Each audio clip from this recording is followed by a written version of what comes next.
So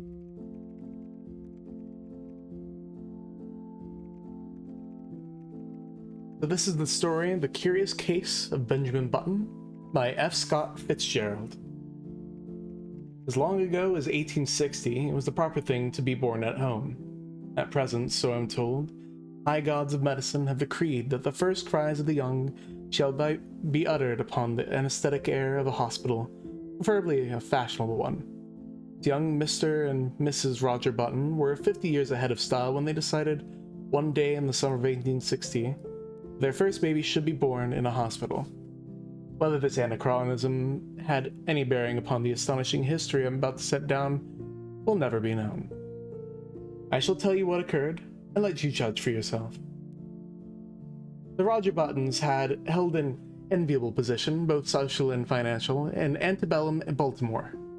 They were related to the this family and the that family, which, as every Southerner knew, entitled them to membership in that enormous peerage which largely populated the Confederacy. This was their first experience with the charming old custom of having babies. Mr. Button was naturally nervous. He hoped it would be a boy so that he could be sent to Yale College in Connecticut, at which institution Mr. Button himself had been known for 4 years by the somewhat obvious nickname of Cuff. On a September morning consecrated to the enormous event, he arose nervously at 6 o'clock, dressed himself, adjusted an impeccable stock, and hurried forth through the streets of Baltimore to the hospital, to determine whether the darkness of the night had borne in new life upon its bosom. When he was approximately 100 yards from the Maryland Private Hospital for Ladies and Gentlemen, he saw Dr. Keene, the family physician, descending the front steps, rubbing his hands together with a washing movement, as all doctors are required to do by the unwritten ethics of their profession. Mr. Roger Button, the president of Roger Button & Co. Wholesome Hardware, began to run toward Dr. Keene with much less dignity than was expected from a Southern gentleman of that picturesque period. "Dr. Keene," he called. "Oh, Dr. Keene!" The doctor heard him, faced around, stood waiting, a curious expression settling on his harsh, medicinal face as Mr. Button drew near. "What happened?" demanded Mr. Button, as he came up in a gasping rush. What was it? How was she? A boy? Who is it? What?" "Talk sense," said Dr. Keene sharply. He appeared somewhat irritated. "Is the child born?" begged Mr. Button. Dr. Keene frowned. "Why, yes, I suppose so, after a fashion." Again, he threw a curious glance at Mr. Button. "Is my wife all right?" "Yes." "Is it a boy or girl?" "Here now," cried Dr. Keene in a perfect fashion of irritation. "I'll ask you to go and see for yourself. Outrageous!" He snapped the last word out in almost one syllable, then he turned away muttering, "Do you imagine a case like this will help my professional reputation? One more would ruin me. Ruin anybody." "What's the matter?" demanded Mr. Button, appalled. "Triplets? No, not triplets," then answered the doctor cuttingly. "What's more, you can go and see for yourself. And get another doctor. I brought you into the world, young man, and I've been physician to your family for 40 years, but I'm through with you. I don't want to see you or any of your relatives ever again. Goodbye." Then he turned sharply and, without another word, climbed into his phaeton, which was waiting at the curbstone, and drove severely away. Mr. Button stood there upon the sidewalk, stupefied and trembling from head to foot. What horrible mishap had occurred? He had suddenly lost all desire to go into the Maryland Private Hospital for Ladies and Gentlemen. It was with the greatest difficulty that a moment later he forced himself to mount the steps and enter the front door. A nurse was sitting behind a desk in the opaque gloom of the hall. Swallowing his shame, Mr. Button approached her. "Good morning," she remarked, looking up at him pleasantly. "Good morning. I'm Mr. Button." At this, a look of utter terror spread over the girl's face. She rose to her feet and seemed about to fly from the hall, restraining herself only with the most apparent difficulty. "I want to see my child," said Mr. Button. The nurse gave a little scream. Of course," she cried hysterically. "Upstairs! Right upstairs! Go up!" She pointed the direction, and Mr. Button, bathed in cool perspiration, turned falteringly and began to mount to the second floor. In the upper hall, he addressed another nurse who approached him, basin in hand. "I'm Mr. Button," he managed to articulate. "I want to see my—" Clink! The basin clattered to the floor and rolled in the direction of the stairs. Clink, clink! Began a methodical descent, as if sharing in the general terror which this gentleman provoked. "I want to see my child!" Mr. Button almost shrieked. He was on the verge of collapse. Clink! The basin reached the first floor. The nurse regained control of herself and threw Mr. Button a look of hearty contempt. "All right, Mr. Button," she agreed in a hushed tone. "Very well. But if you knew what a state has put us all in this morning, it's perfectly outrageous. The hospital will never have a ghost of a reputation after—" "Hurry!" he cried hoarsely. "I can't stand this. Come this way then, Mr. Button." He dragged himself after her. At the end of a long hall, they reached a room from which proceeded a variety of howls. Indeed, a room which, in later parlance, would have been known as the crying room. They entered. "Well," gasped Mr. Button, "which is mine?" "There!" said the nurse. Mr. Button's eyes followed her pointing finger, and this is what he saw. Wrapped in a voluminous white blanket and partly crammed into one of the cribs, there sat an old man, apparently about 70 years of age. His sparse hair was almost white, and from his chin dripped a long smoke-colored beard, which waved absurdly back and forth, fanned by the breeze coming in at the window. He looked up at Mr. Button with dim, faded eyes, in which lurked a puzzled question. "Am I mad?" thundered Mr. Button, his terror resolving into rage. "Is this some ghastly hospital joke?" "Doesn't seem like a joke to us," replied the nurse severely, "and I don't know whether you're mad or not, but that is most certainly your child." The cool perspiration redoubled on Mr. Button's forehead. He closed his eyes and then opening them, looked again. There was no mistake. He was gazing at a man of 70, a baby of 70, a baby whose feet hung over the sides of the crib in which it was reposing. The old man looked placidly from one to the other for a moment, and then suddenly spoke in a cracked and ancient voice. "Are you my father?" he demanded. Mr. Button and the nurse started violently. "Because if you are," went on the old man querulously, "I wish you'd get me out of this place, or at least get them to put a comfortable rocker in here." "Where in God's name did you come from? Who are you?" burst out Mr. Button frantically. "I can't tell you exactly what I am," replied the querulous swine, "because I've only been born a few hours. But my last name is certainly Button. Bit." "You lie! You're an imposter!" The old man turned wearily to the nurse. "Nice way to welcome a newborn child," he complained in a weak voice. "Tell him he's wrong, why don't you?" "You're wrong, Mr. Button," said the nurse severely. "This is your child, and you'll have to make the best of it. We're going to ask you to take him home with you as soon as possible, sometime today." "Home?" repeated Mr. Button incredulously. "Yes, we can't have him here. We really can't, you know." "I'm right glad of it," whined the old man. "This is a fine place to keep a youngster of quiet tastes. With all this yelling and howling, I've been able to get a wink of sleep. I asked for something to eat." Here his voice rose to a shrill note of protest, "and they brought me a bowl of milk." Mr. Button sank down upon a chair near his son and concealed his face in his hands. "My heavens," he murmured in an ecstasy of horror. "What will people say? What must I do?" "You'll have to take him home," insisted the nurse. "Immediately." A grotesque picture formed itself with dreadful clarity before the eyes of the tortured man. A picture of himself walking through the crowded streets of the city with this appalling apparition stalked by his side. I can't, he moaned. People would stop to speak to him, and what was he going to say? He would have to introduce this septuagenarian. "This is my son, born early this morning." And then the old man would gather his blanket around him, and they would plod on, past the bustling stores, the slave market. For a dark instant, Mr. Button wished passionately that his son was black. Past the luxurious houses of the residential district, past the home for the aged. Note for the recording. This is a story from the 1830s, 60s, 70s. It's, yeah, that time. So it's got notes of that time. Come, pull yourself together, commanded the nurse. See here, the old man announced suddenly. If you think I'm gonna walk home in this blanket, you're entirely mistaken. Babies always have blankets. With a malicious crackle, the old man held up a small white swaddling garment. Look, he quavered. This is what they had ready for me. Babies always wear those, said the nurse primly.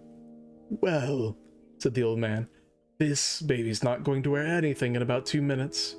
This blanket itches. The men at least have given me a sheet. Keep it on, said Miss Button hurriedly. He turned to the nurse. What'll I do? Go down to town and buy her some clothes. Mr. Button's son's voice followed him down the hall. And a cane, father. I want to have a cane. Mr. Button banged the outer doors savagely. Good morning, Mr. Button said nervously to the clerk in the that's not Cheapskate, Chesapeake Dry Goods Company. I want to buy some clothes for my child. How old is your child, sir? About 6 hours, answered Mr. Button without due consideration. Baby supply department in the rear. Why, I don't think I'm not sure that's what I want. He's an unusually large-sized child, exceptionally, large. They have the largest child sizes. Where is the boys' department? Inquired Mr. Button, shifting his ground desperately. He felt that the clerk must surely scent his shameful secret. Right here. Well, he hesitated. The notion of dressing his son in men's clothing was repugnant to him. If, say, he could only find a very large boy's suit, he might cut off that long and awful beard and dye the white hair brown and thus manage to conceal the worst and retain something of his own self-respect, not to mention his position in Baltimore society.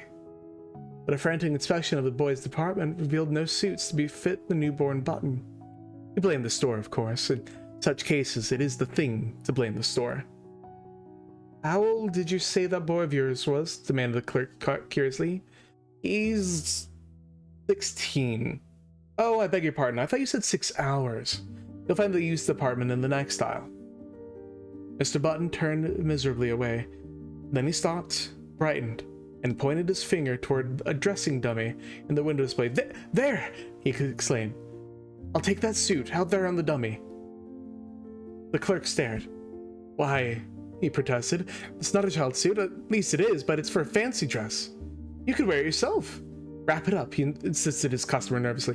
That's what I want. The astonished clerk obeyed. Back in the hospital, Mr. Button entered the nursery and almost threw the package at his son. Here's your clothes, he snapped out. The old man untied the package and viewed the contents with a quizzical eye. It looks sort of funny to me, he complained. I don't want to be made a monkey of... You've made a monkey of me, retorted Mr. Button fiercely. Never mind you how funny you look. Put them on, or I'll spank you. He swallowed uneasily at the penultimate word, feeling nevertheless that it was the proper thing to say. All right, father. This with a grotesque simulation of filial respect. You've lived longer, you know best, just as you say. As before, the sound of the word father caused Mr. Button to start violently. And hurry. I'm hurrying, father. When his son was dressed, Mr. Button regarded him with depression. Costume consisted of dotted socks, pink pants, and a belted blouse with a wide white collar. Over the latter waved the long whitish beard, drooping almost to the waist. The effect was not good. Wait! Mr. Button seized the hospital shears and, with 3 quick snaps, amputated a large section of the beard. But even with this improvement, the ensemble fell far short of perfection. The remaining brush of scraggly hair, the watery eyes, the ancient teeth, seemed oddly out of tone with the gaiety of the costume. Mr. Button, however, was obdurate. He held out his hand. Come along, he said sternly. His son took the hand trustingly. "What are you going to call me, Dad?" he quavered as they walked from the nursery. "Just baby for a while, till you think of a better name?" Mr. Button grunted.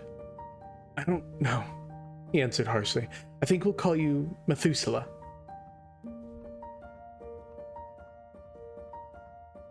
Even after the new addition to the Button family had his hair cut short and then dyed to a sparse, unnatural black, had his face shaved so close that it glistened, and had been attired in small boy clothes made to order by a flabbergasted tailor, it was impossible for Button to ignore the fact that his son was a pure excuse for a first family baby.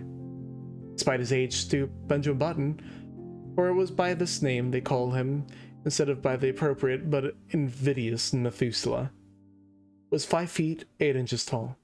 His clothes did not conceal this, nor did the clipping and dyeing of his eyebrows disguise the fact that the eyes underneath were faded and watery and tired. In fact, the baby nurse who had been engaged in advance left the house after one look, in a state of considerable indignation. But Mr. Button persisted in his unwavering purpose. Benjamin was a baby, and a baby he should remain. At first, he declared that if Benjamin didn't like warm milk, he could go without food altogether. But he was finally prevailed upon to allow his son bread and butter, and even oatmeal, by way of compromise. One day, he brought home a rattle and, giving it to Benjamin, insisted in no uncertain terms that he should play with it, whereupon the old man took it with a weary expression and could be heard jingling it obediently at intervals throughout the day. There can be no doubt, though, that the rattle bored him, and that he found other and more soothing amusements when he was left alone. For instance, Mr. Button discovered one day that during the preceding week he had smoked more cigars than ever before, a phenomenon which was explained a few days later when, entering the nursery unexpectedly, he found the room full of a faint blue haze, and Benjamin, with a guilty expression on his face, trying to conceal the butt of a dark Havana. This, of course, called for a severe spanking, but Mr. Button found that he could not bring himself to administer it. He merely warned his son that he would stunt his growth. Nevertheless, he persisted in his attitude. He brought home lead soldiers, he brought toy trains, he brought large pleasant animals made of cotton, and to perfect the illusion which he was creating, for himself at least, he passionately demanded of the clerk in the toy store whether the paint would come off the pink duck if the baby put it in his mouth.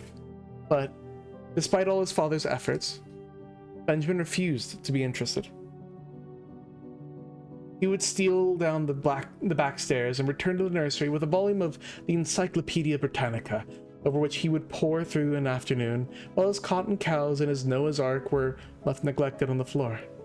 Against such stubbornness, Mr. Button's efforts were of little avail. The sensation created in Baltimore was, at first, prodigious.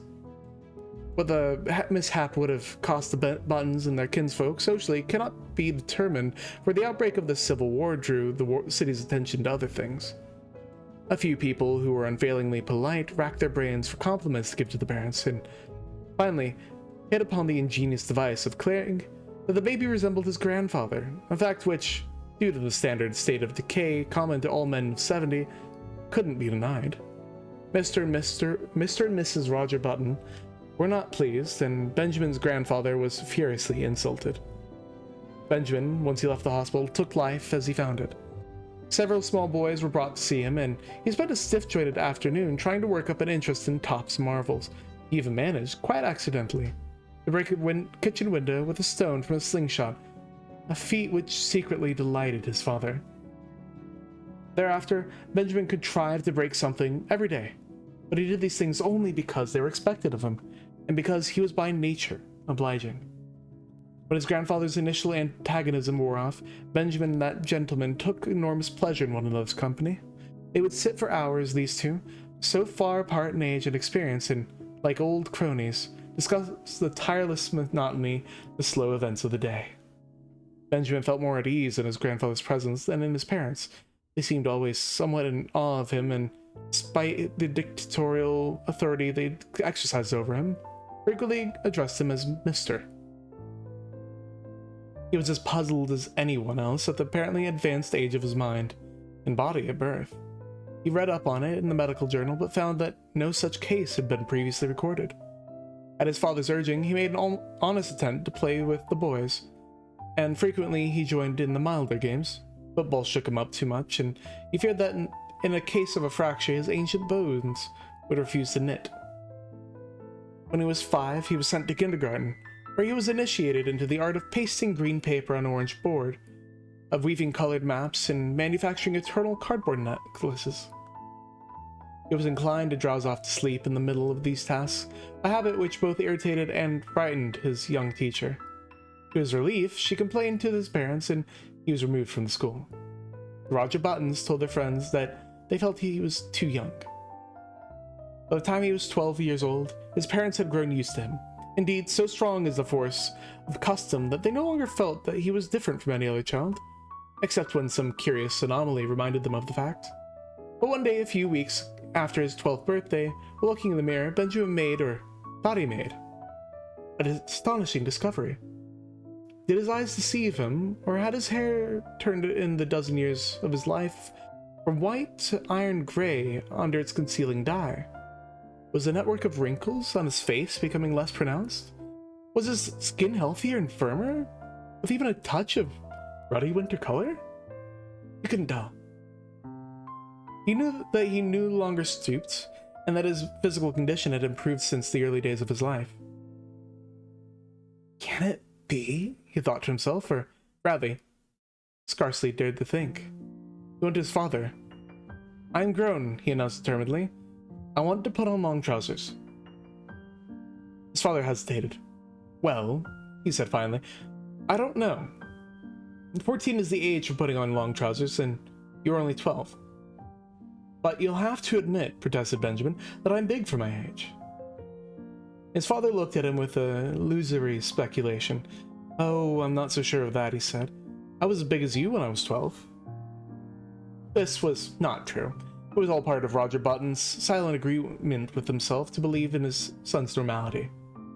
Finally, a compromise was reached. Benjamin was to continue to dye his hair. He was to make a better attempt to play with the boys of his own age. He was not to wear his spectacles or carry a cane in the street. In return for these concessions, he was allowed his first suit of long trousers.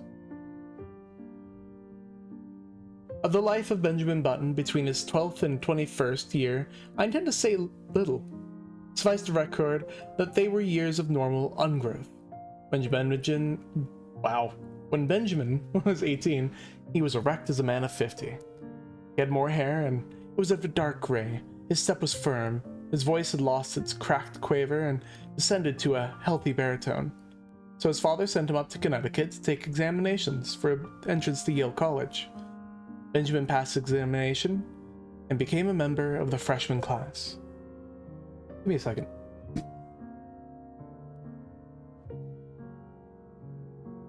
My throat was getting parched. On the third day following his matriculation, he received a notification from Mr. Hart, the college registrar, to call at his office and arrange his schedule. Benjamin, glancing in the mirror, decided that his hair needed a new application of its brown dye, but an anxious inspection of his bureau drawer disclosed that the dye bottle was not there. Then he remembered. He had emptied it the day before and thrown it away. He was in a dilemma. He was due at the registrar's in 5 minutes. There seemed to be no help for him. He must go as he was. He did. "Good morning," said the registrar politely. "You come to inquire about your son." "Why, as a matter of fact, my name is Button," began Benjamin, but Mr. Hart cut him off. "I'm very glad to meet you, Mr. Benjamin. I'm expecting your son here any minute." That's me," burst out Benjamin. "I'm a freshman." "What?" "I'm a freshman." "Surely you're joking." "Not at all." The registrar frowned and glanced at the card before him. "Why, I have Mr. Benjamin Button's age down here as 18. "That's my age," asserted Benjamin, flushing slightly. The registrar eyed him wearily. "Now, surely, Mr. Button, you don't expect me to believe that." Benjamin smiled wearily. "I am 18, he repeated. The registrar pointed sternly to the door. "Get out," he said. "Get out of college and get out of town. You are a dangerous lunatic." "I am 18. Mr. Hart opened the door. "The idea!" he shouted. "A man of your age trying to enter here as a freshman. 18 years old, are you? Well, I'll give you 18 minutes to get out of town. Benjamin Button walked with dignity from the room, and a half dozen undergraduates who were waiting in the hall followed him curiously with their eyes. When he had gone a little way, he turned around, faced the infuriated registrar, and who was still standing in the doorway, and repeated in a firm voice, "I am 18 years old." To a chorus of titters, which went up from the group of undergraduates, Benjamin walked away. But he was not fated to escape so easily. On his melancholy walk to the railroad station, he found that he was being followed by a group, then by a swarm, and finally by a dense mass of undergraduates. The word had gone around that a lunatic had passed the entrance examinations for Yale and attempted to palm himself off as a youth of 18. A fever of excitement permeated the college. Men ran hatless out of classes, the football team abandoned its practice and joined the mob. Professors' wives with bonnets awry and bustles out of position ran shouting after the procession, from which proceeded a continual succession of remarks aimed at the tender sensibilities of Benjamin Button. He must be the wandering Jew. He ought to go to prep school at his age. Look at the infant prodigy. He thought this was the old men's home. Go up to Harvard. Benjamin increased his gait, and soon he was running. He would show them. He would go to Harvard, and they would regret these ill-considered taunts. Safely on board the train for Baltimore, he put his head from the window. "You'll regret this," he shouted. The undergraduates laughed. It was the biggest mistake the Yale College had ever made. Why did that trip me up? We are halfway through. In 1880, Benjamin Button was 20 years old, and he signalized his birthday by going to work for his father in Roger Button & Co. wholesale hardware. It was in that same year that he began going out socially. That is, his father insisted on taking him to several fashionable dances. Roger Button was now 50, and he and his son were more and more companionable. In fact, since Benjamin had ceased to dye his hair, which was still grayish, they appeared to be about the same age, and could have passed for brothers. One night in August, they got into the phaeton, attired in their full dress suits, and drove out to a dance at the Shevlins country house, situated just outside of Baltimore. It was a gorgeous evening. A full moon drenched the road to the lustrous color of platinum, and late-blooming harvest flowers breathed into the motionless air aromas that were like low, half-heard laughter. The open country, carpeted for rods around with bright wheat, was translucent as in the day. It was almost impossible not to be affected by the sheer beauty of the sky. Almost. There's a great future in the dry goods business, Roger Button was saying. He was not a spiritual man. His aesthetic sense was rudimentary. Old fellows like me can't learn new tricks, he observed profoundly. It's you youngsters, with energy and vitality, that have the great future before you. Far up the road, the lights of the Shevlins country house drifted into view, and presently there was a sighing sound that crept persistently toward them. It might have been the fine plaint of violins or the rustle of the silver wheat under the moon. They pulled up behind a handsome brougham whose passengers were disembarking at the door. A lady got out, then an elderly gentleman, then another young lady, beautiful as sin. Benjamin started. An almost chemical change seemed to dissolve and recompose the very elements of his body. A rigor passed over him, blood rose into his cheek, his forehead, and there was a steady thumping in his ears. It was his first love. Thank you for the hydrate.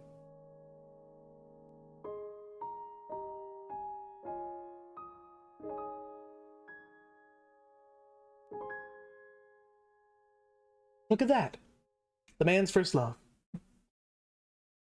The girl was slender and frail, with hair that was ashen under the moon and honey-colored under the sputtering gas lamps of the porch. Over her shoulders was thrown a Spanish mantilla of softest yellow, butterflied in black. Her feet were glittering buttons at the hem of her bustled dress. Roger Button leaned over to his son. "That," he said, "is young Hildegard Moncrief, the daughter of General Moncrief." Oop. Forgot where my mouse was. Benjamin nodded coldly. "Pretty little thing," he said indifferently.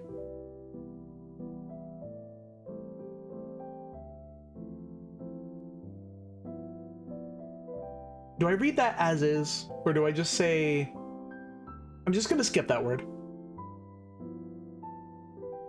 But when the boy had led the buggy away, he added, Dad, you might introduce me to her. I'll try to do a hydrate reminder when I hear a lot of talking. Yeah, I'm just gonna try and hop over those words. Because, yeah, a sign of the times and all that, right? They approached the group, of which Miss Moncrief was the center. Reared in the old tradition, she curtsied low before Benjamin. Yes, he might have a dance. He thanked her and walked away. Staggered away. The interval until the time for his turn should arrive dragged itself out interminably. He stood close to the window, or the wall, silent and inscrutable, watching with murderous eyes the young bloods of Baltimore as they eddied around Hildegard Moncrief, passionate admiration in their faces. How obnoxious they seemed to Benjamin, how intolerably rosy. Their curling brown whiskers aroused in him a feeling of equivalent to indigestion. But when his own time came, and he drifted with her out upon the changing floor to the music of the latest waltz from Paris, his jealousies and anxieties melted from him like a mantle of snow. Blind with enchantment, he felt that life was just the beginning. You and your brother got here just as we did, didn't you? asked Hildegard, looking up at him with eyes that were like bright blue enamel. Benjamin hesitated. If she took him for his father's brother, would it be best to enlighten her? He remembered his experience at Yale, so he decided against it. It'd be rude to contradict the lady. It would be criminal to mar this exquisite occasion with the grotesque story of his origin. Later, perhaps. So he nodded, smiled, listened, was happy. I like men of your age, Hildegard told him. Young boys are so idiotic. You tell me how much champagne they drink at college, and how much money they lose playing cards. Men of your age know how to appreciate women. Isn't he looking like 50? Isn't she like 18 to 20? Dear Lord. Again, sign of the times. Benjamin felt himself on the verge of a proposal. With an effort, he choked back the impulse. It's just the romantic age, she continued. 50. 25 is too worldly wise. 30 is apt to be pale from overwork. 40 is the age of long stories that take a whole cigar to tell. 60 is... oh, 60 is too near 70, but 50 is the mellow range. I love 50. Oh, she knows what she likes. She definitely does. 50 seemed to Benjamin a glorious age. He longed passionately to be 50. I've always said, went on Hildegard, that I'd rather marry a man of 50 and be taken care of than marry a man of 30 and take care of him. For Benjamin, the rest of the evening was bathed in a honey-colored mist. Hildegard gave him 2 more dances, and I discovered that they were marvelously in accord on all the questions of the day. She was to go driving with him on the following Sunday, and then they would discuss all these questions further. Going home in the phaeton, just before the crack of dawn, when the first bees were humming and the fading moon glimmered in the cold dew, Benjamin knew vaguely that his father was discussing wholesale hardware. And what do you think should merit our biggest attention after hammers and nails? The elder Button was saying.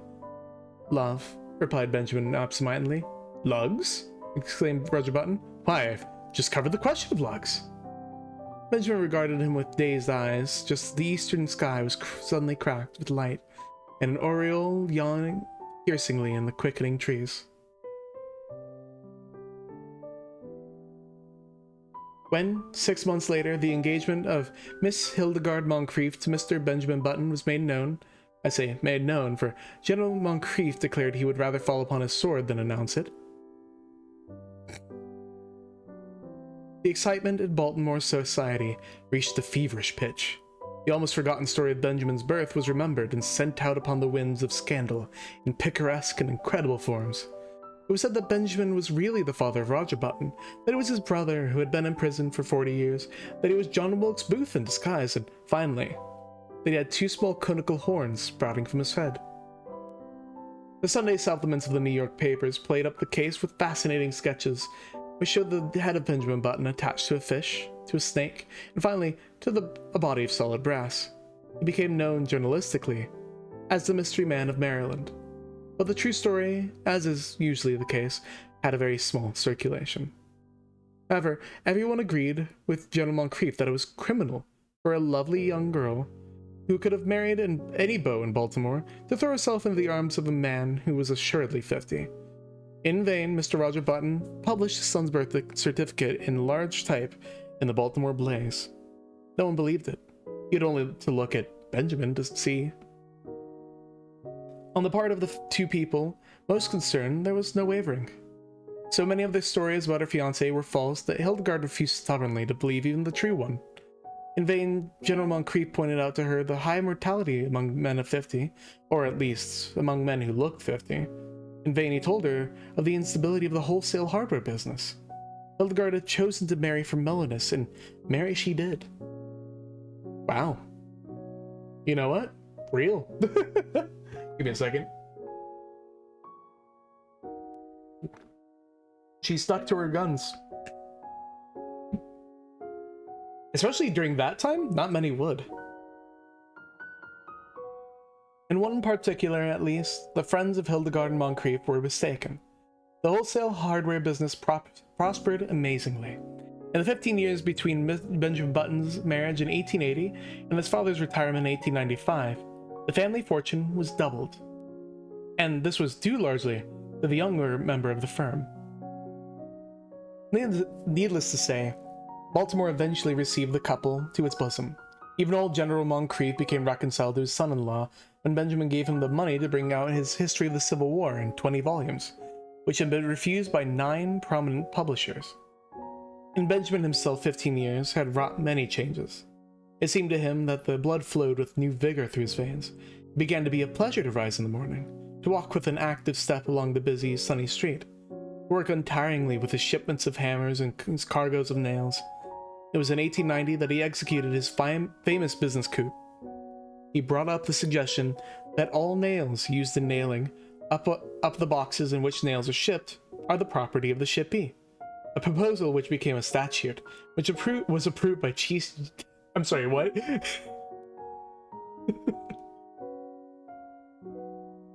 Let me try and understand this really quick. One second, this is throwing me. He brought up the suggestion that all nails used in nailing up the boxes in which nails are shipped are the property of the shippee. A proposal which became a statute was approved by Chief Justice Fossil and saved Roger Button and Company wholesale hardware more than 600 nails every year. Sure. My head is trying to wrap itself around the lunacy that is that entire sentence. Because that is asinine, and I love it. In addition, Benjamin discovered that he was becoming more and more attracted by the gay side of life. Happy, not... well, maybe gay. I don't know. It was typical of his growing enthusiasm for pleasure. He was the first man in the city of Baltimore to own and run an automobile. Meeting him on the street, his contemporaries would stare enviously at the picture he made of health and vitality. He seems to grow younger every year, they would remark. And if old Roger Button, now 65 years old, had failed at first to give a proper welcome to his son, he atoned at last by bestowing on him what amounted to adulation. And here we come to an unpleasant subject, which it will be well to pass over as quickly as possible. There was only one thing that worried Benjamin Button. His wife had ceased to attract him. At the time, Hildegard was a woman of 35 with a son, Roscoe, 14 years old. Damn, they had children quick. In the early days of their marriage, Benjamin had worshipped her. But as years passed, her honey-colored hair became an unexciting brown. The blue enamel of her eyes assumed the aspect of cheap crockery. Moreover, and most of all, she'd become too settled in her ways, too placid, too content, too anemic in her excitance, and too sober in her taste. As a bride, it would have been she who had dragged Benjamin to dances and dinners. Now, conditions were reversed. She went out socially with him, but without enthusiasm, devoured already by that eternal inertia which comes to live with each of us one day and stays with us to the end. Benjamin's discontent waxed stronger. At the outbreak of the Spanish-American War in 1898, his home had for him so little charm that he decided to join the army. With his business influence, he obtained a commission as captain and proved so adaptable to the work that he was made a major, and finally a lieutenant colonel, just in time to participate in the celebrated charge up San Juan Hill. He was slightly wounded and received a medal. Benjamin had become so attached to the activity and excitement of array life. Array? Army?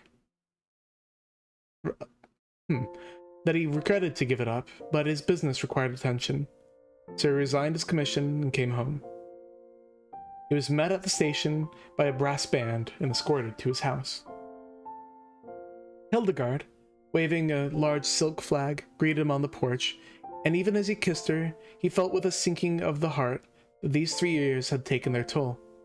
She was a woman of 40 now, with a faint skirmish line of gray hairs in her head. The sight depressed him. Up in his room, he saw his reflection in the familiar mirror. He went closer and examined his own face with anxiety, comparing it after a moment with a photograph of himself in uniform, taken just before the war. "Good Lord," he said aloud. The process was continuing. There was no doubt about it. He looked now like a man of 30. Instead of being delighted, he was uneasy. He was growing younger. He had hitherto hoped that once he reached the bodily age equivalent to his age in years, the grotesque phenomenon which had marked his birth would cease to function. He shuddered. His destiny seemed to him awful, incredible. When he came downstairs, Hildegard was waiting for him.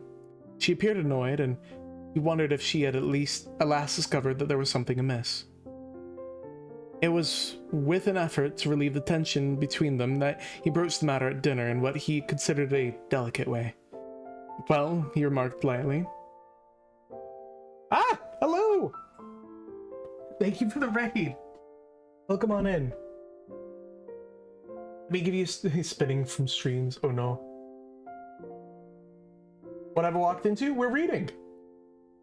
So I'm trying to redo a thing that I used to do, which is basically reading every Sunday, and I'll read short stories. But let me give you a shout out. How's it going? What were you up to? Just chatting? Hell yeah. But welcome on in. Thank you for the raid. I really appreciate it. How was the chatting? What were you guys up to? Give me a second. I need to actually hydrate. It's the perfect timing.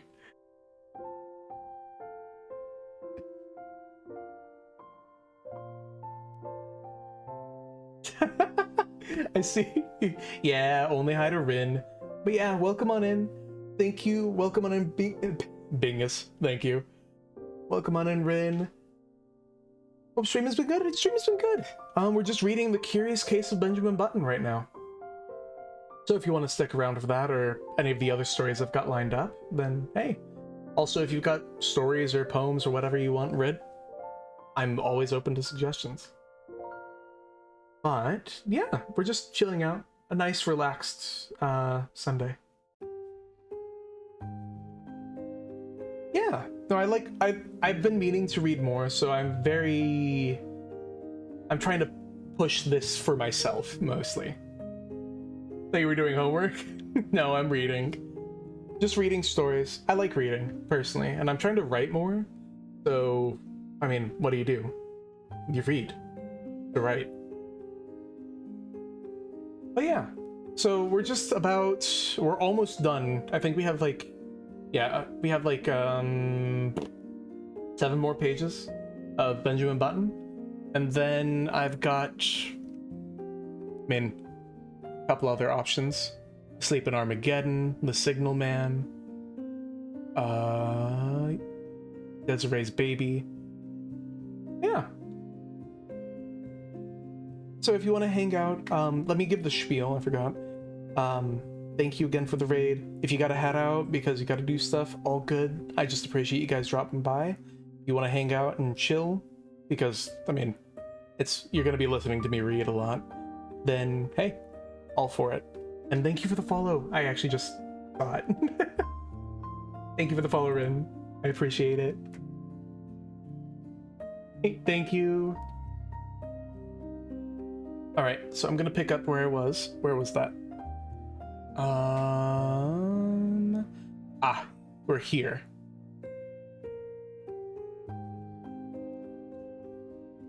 I'll start with this. When he came downstairs, Hildegard was waiting for him. She appeared annoyed, and he wondered if she had at last discovered that there was something amiss. It was with an effort to relieve the tension between them that he broached the matter at dinner, in what he considered to be a delicate way. Well, he remarked lightly, everybody says I look younger than ever. Hildegard regarded him with scorn. She sniffed. You think that's anything to boast about? I'm not boasting, he asserted uncomfortably. She sniffed again. The idea, she said. After a moment, I should think you'd have had enough pride to stop it. How can I? He demanded. I'm not going to argue with you, she retorted, but there's a right way of doing things, a wrong way. If you made up your mind to be different from everybody else, I don't suppose I can stop you, but I really don't think it's very considerate. But Hildegard, I can't help it. You can too. You're simply stubborn. You think you don't want to be like anyone else. You always have been that way, and you always will be. But just think how it would be if everyone else looked at you as you do. What would the world be like? As this was an inane and unanswerable argument, Benjamin made no reply, and from that time on, a chasm began to widen between them. He wondered what possible fascination she had exercised over him. Thank you for the age rates.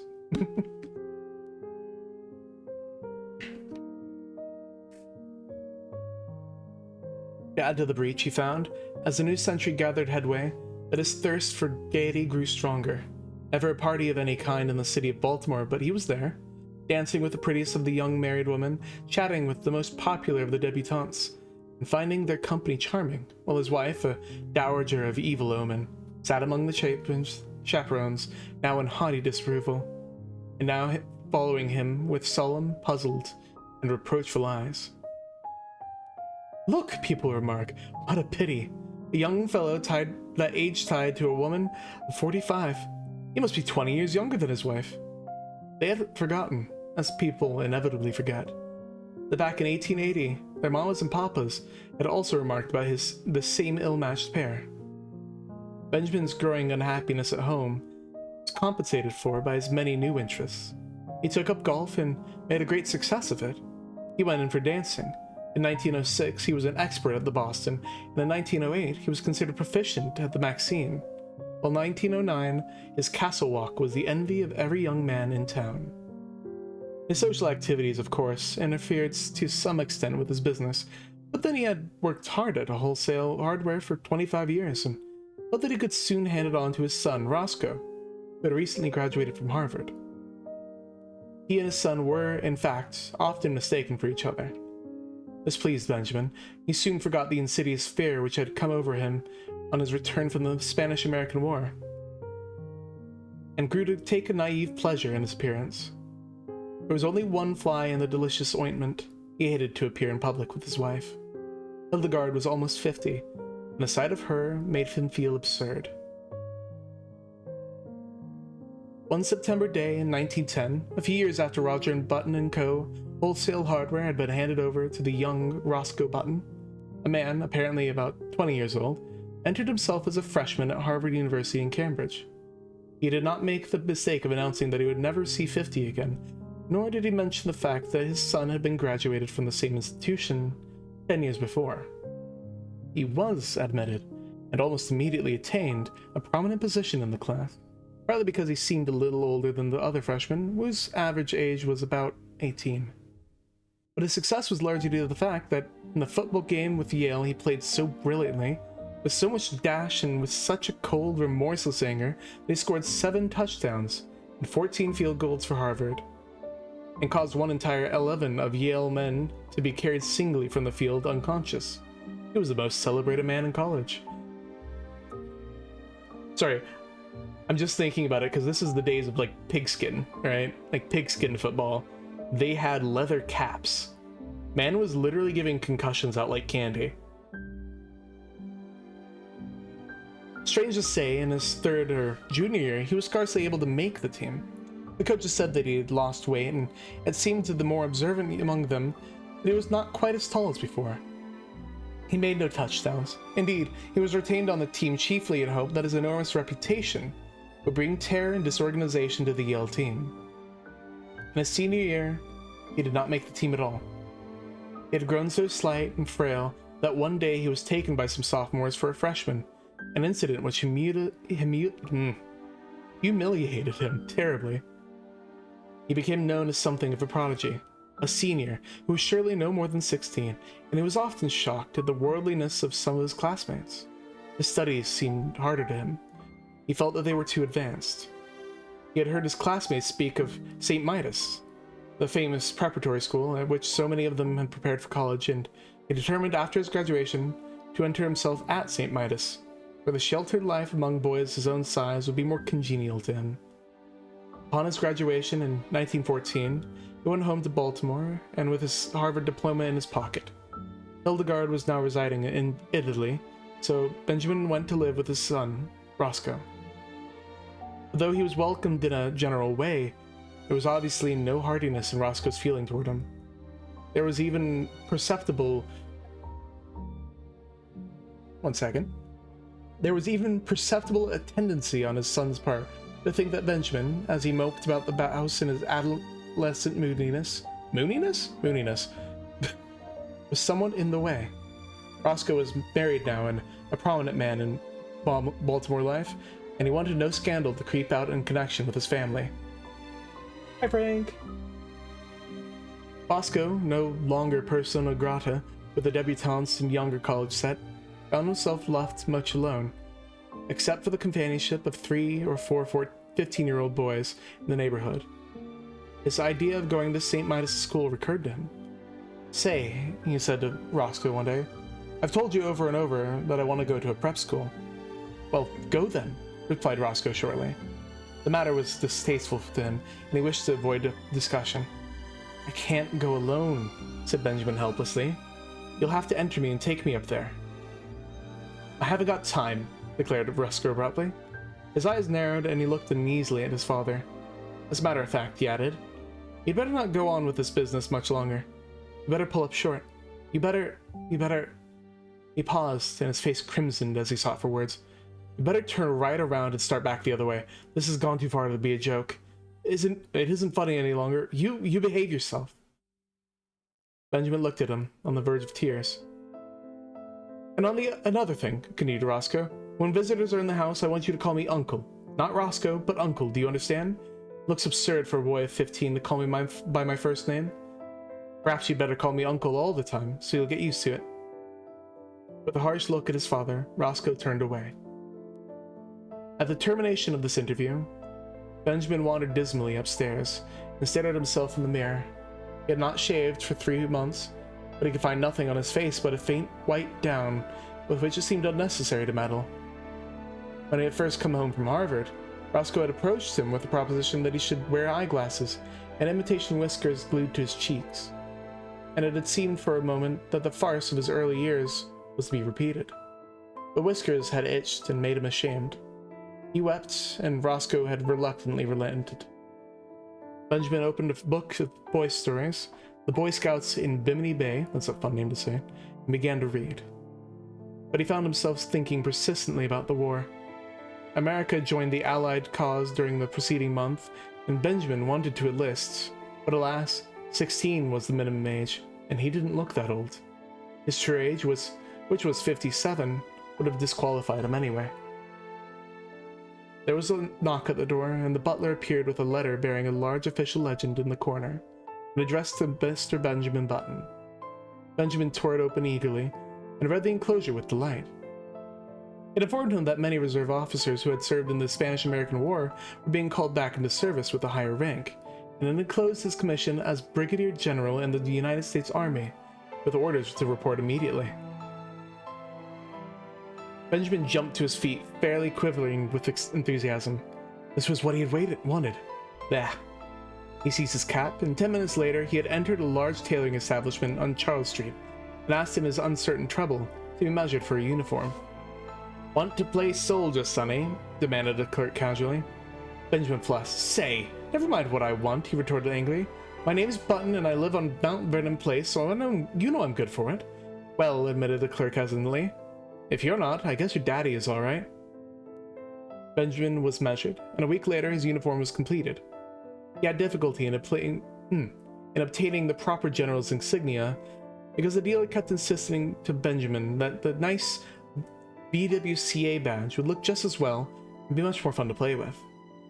Saying nothing to Roscoe, he left the house one night and proceeded by train to Camp Mosby in South Carolina, where he was to command an infantry brigade. On a sultry April day, he approached the entrance of the camp, paid off the taxicab which had brought him from the station, and turned to the sentry on guard. "Get someone to handle my luggage," he said briskly. The sentry eyed him reproachfully. "Say," he remarked, "where are you going with that General's duds, Sonny?" Benjamin, veteran of the Spanish-American War, whirled upon him with fire in his eye, but with, alas, a changing treble tone. "Come to attention," he tried to thunder, but he paused for breath. Then suddenly he saw the sentry snap his heels together and bring his rifle to present.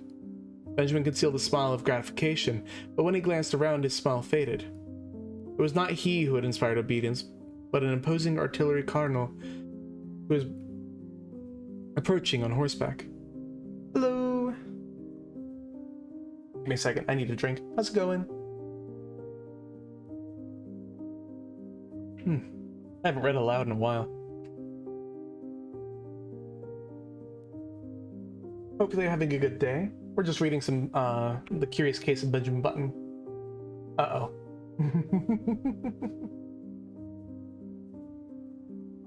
Doing pretty good. Just chilling. Nice relaxing Sunday. One second. Gotta stretch. We're almost done. "Colonel!" called Benjamin shrilly. The colonel came up, drew rein, and looked coolly down at him with a twinkle in his eyes. "Whose little boy are you?" he demanded kindly.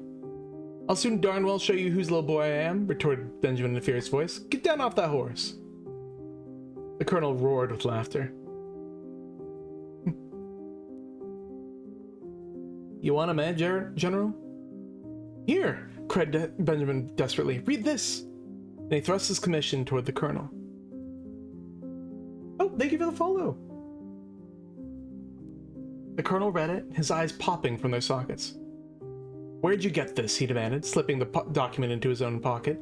"I got it from the government, as you'll soon find out." "You come along with me," said the colonel with a peculiar look. "We'll go up to headquarters and talk this over. Come along." The colonel turned and began walking his horse in the direction of headquarters. There was nothing for Benjamin to do but follow with as much dignity as possible, meanwhile promising himself a stern revenge. But this revenge did not materialize. 2 days later, however, his son Roscoe materialized from Baltimore, hot and cross from a hasty trip, and escorted the weeping general, sans uniform, back to his home. In 1920, Roscoe Button's first child was born. During the attendant festivities, however, no one thought it the thing to mention that the little grubby boy, apparently about 10 years of age, who played around the house with lead soldiers and a miniature circus, was the new baby's own grandfather.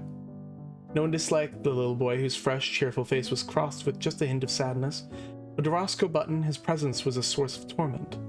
In the idiom of his generation, Roscoe did not consider the matter efficient. It seemed to him that his father, in refusing to look 60, had not behaved like the red-blooded He-Man. This was Roscoe's favorite expression, but in a curious and perverse manner. Indeed, to think about the matter for as much as a half an hour drove him to the edge of insanity. Roscoe believed that live wires should keep young, but carrying it out on such a scale was inefficient. And there Roscoe rested. 5 years later, Roscoe's little boy had grown old enough to play childish games with little Benjamin under the supervision of the same nurse. Roscoe took them both to kindergarten on the same day, and Benjamin found that playing with the little strips of colored paper, making mats and chains and curious and beautiful designs, was the most fascinating game in the world. Once he was bad and had to stand in the corner, then he cried.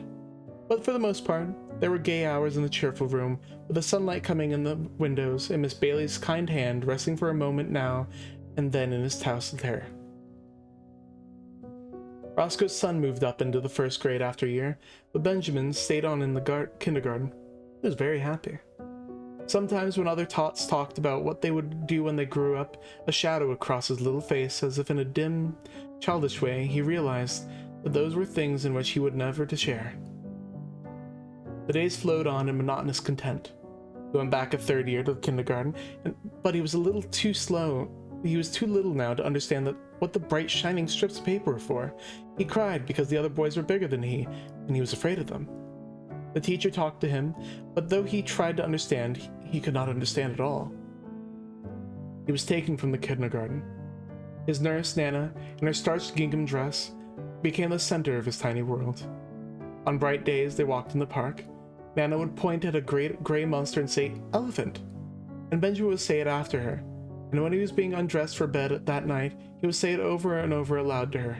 "Elephant, elephant, elephant." Sometimes Nana let him jump on the bed, which was fun, because if you sat down exactly right, it would bounce you up on your feet again. And if you said "ah" for a long time while you jumped, you got a very pleasing broken vocal for effect. Bleh.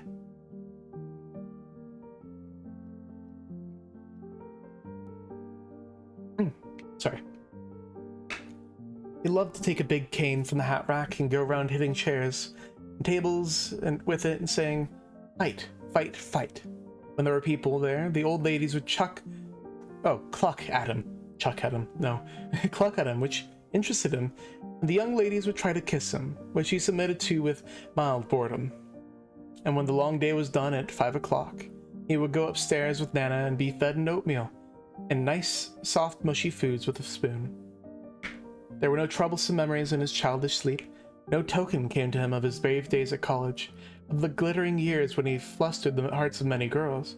There were only the white, safe walls of his crib, and Nana, and a man who came to see him sometimes. And a great big orange ball that Nana pointed at just before his twilight bed hour and called Sun. When the sun went, his eyes were sleepy. There were no dreams to haunt him. The past, the wild charge at the head of his men up San Juan Hill, the first years of his marriage, when he worked late into the summer dusk down in the busy city for a young Hildegard whom he loved. The days before that, when he sat smoking far into the night in the gloomy old Button House on Monroe Street with his grandfather. All these had faded like unsubstantial dreams from his mind as though they had never been. He did not remember. He did not remember clearly whether the milk was warm or cool at his last feeding, or how the days passed. It was only the crib and Nana's familiar presence. And then he remembered nothing. When he was hungry, he cried. That was all. Through the noons and nights he breathed, and over him there were soft mumblings and murmurings that he scarcely heard, and faintly differentiated smells, and light and darkness. Then it was all dark, and his white crib and the dim faces that moved above him, and the warm, sweet aroma of the milk faded out altogether from his mind. So, Fox, I think we messed up. That was the Curious Case of Benjamin Button. Where is the top? There it is. By F.Scott Fitzgerald. I don't think we landed on the lightheartedness that we thought we were gonna get. It was a very good story, though. Just, melancholic toward the end. I mean, for me, it's always one of those things of, like, the fading of memories and the regression of the self is always just very somber, melancholic. But overall, it's a very interesting story.